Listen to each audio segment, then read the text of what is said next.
सरकार के आने के बाद ऐसा हुआ। और इस तरह से मुझे यकीन है एक समय आएगा जब ये प्रश्न किया जाएगा इतिहासकारों से कि ऐसा क्यों कर था कि 60-70 वर्ष तक हमारा अंतरिक्ष का विभाग अलग थलग पड़ा हुआ एक सुस्त रफ्तार में काम करता रहा।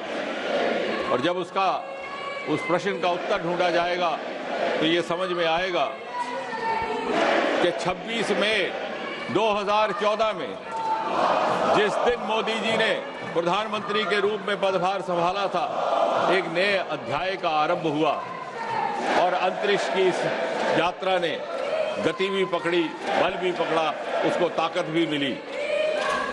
और दूसरा प्रश्न ये भी पूछा जाएगा कि ऐसा पहले भी हो सकता था मगर क्यों कर ना हुआ। और उसका शायद ये उत्तर होगा कि हमारे देश में प्रतिभा की कभी कमी ना थी, हमारे वैज्ञानिकों में, हमारे विशेषज्ञों में काबिलियत भी थी, योग्यता भी थी, सलाहियत भी थी, क्षमता भी थी, आंखों में सपने भी थे, दिल में अरमान भी थे, मेहनत करने का मादा भी था। लेकिन अगर कमी थी तो कमी थी उस अनुकूलता की जो नीति निर्धारकों की ओर से अपेक्षित होती है। यदि कोई अभाव था तो अभाव था उस सपोर्ट सिस्टम का जो राजनीतिक नेतृत्व पॉलिटिकल डिस्पेंसेशन से अपेक्षित होता है। और उस अभाव की पूर्ति, उस कमी की पूर्ति मोदी जी के आने के बाद सन 2014 में हुई। और इसके पीछे कड़ी मेहनत की गई, कई क्रांतिकारी निर्णय लिए गए, एक के बाद एक स्पेस रिफॉर्म्स लाई गई जो कभी किसी ने ना सोचा, ना कल्पना की, ना तस्वुर किया। ऐसे ऐसे कदम उठाए गए, अंतरिक्ष के विभाग को प्राइवेट सेक्टर के लिए खोल दिया गया और मीडिया ने उत्साहित होकर के लिखा, Modi has unlocked India space.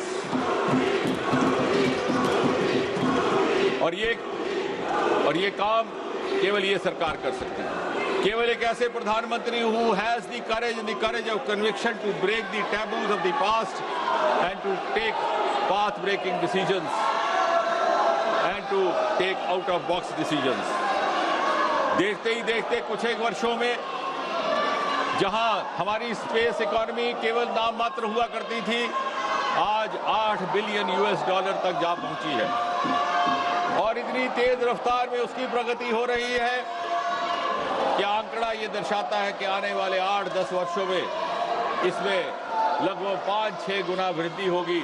हम $45 बिलियन तक पहुंच करके देश की अर्थव्यवस्था में एक प्रमुख भूमिका निभाने के लिए तैयार होंगे। देश को चौथी दर्जे से पहले दर्जे की इकोनॉमी बनाने में स्पेस की एक प्रमुख भूमिका रहेगी। जहां कुछ वर्ष पहले तक किसी को यह अंदाजा ना था कि स्पेस में भी स्टार्टअप हो सकते हैं, आज वहां 300 से अधिक स्टार्टअप है और उनमें से बहुत सारे विश्व स्तरीय, वर्ल्ड क्लास।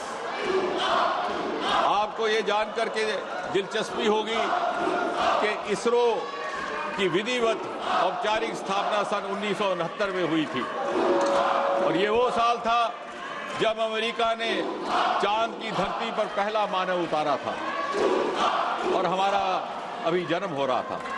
लेकिन आज चांद की धरती पर पानी अथवा जल के होने का प्रमाण हमारा चंद्रयान लेकर आया है और विश्व को मानव जीवन की संभावनाओं को परखने के लिए प्रेरित किया है। आज चांद के सदर्न पोल पर पहुंचने वाला हमारा मिशन चंद्रयान 3 है। आज वो जमाना नहीं रहा कि दूसरे देश कोई सफल प्रयोग करते थे और हम उसका अनुसरण करते थे। उदाहरण के तौर पर टेलीविजन अमेरिका के दर्शकों ने सन 50 के दशक में देखा, वो बहुत चर्चित राष्ट्रपति चुनाव 1960 का, जिसमें कैनेडी ने रिचर्ड निक्सन को एक टीवी डिबेट के बाद पराजित कर दिया था।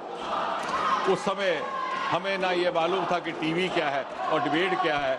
इस दिल्ली शहर में भी पहला चित्रहार हमें कहीं 1970-71 में जाकर के देखने को मिला। लेकिन अब अब दृश्य बदल चुका है। India is no longer a follower, on the other hand India beckons others to follow हर।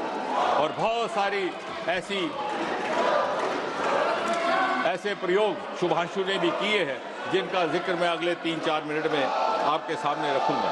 लेकिन उससे पहले ये भी कहना लाजमी है कि बहुत सारे लोग ये कहते हैं कि साहब आप चांद की धरती पर तो जा रहे हैं, अंतरिक्ष में जा रहे हैं, लेकिन इससे हमें क्या लाभ है? I have the confidence to say that India has produced a unique model of using or applying space technology for the ease of living, for infrastructure projects, for development projects. Today, space technology has entered each and every household in India. आप गति शक्ति जैसे हमारे portal आज विश्व स्तरीय हैं, global model बन चुके हैं। इंफ्रास्ट्रक्चर प्लानिंग में, मॉनिटरिंग में, टेलीमेडिसिन हो, स्वास्थ्य का क्षेत्र हो, कम्युनिकेशन हो, फ्लड और डिजास्टर मैनेज में आज हमारी स्पेस टेक्नोलॉजी दूसरों के लिए सूचनाएं प्रदान करती है।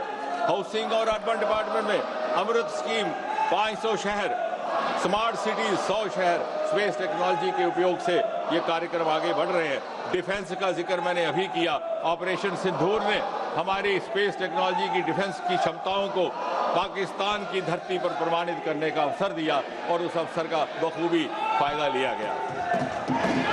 एग्रीकल्चर सेक्टर में देखिए हर प्रकार से स्पेस टेक्नोलॉजी का उपयोग हो रहा है। जियो मनरेगा, रेलवे, यहाँ तक कि यूटिलाइजेशन सर्टिफिकेट भी अब स्पेस टेक्नोलॉजी के माध्यम से उपलब्ध हो रहे हैं। और जहाँ तक XGM-4 और इस मिशन का ताल्लुक है जिसमें शुभांशु शुक्ला जी हिस्सा थे,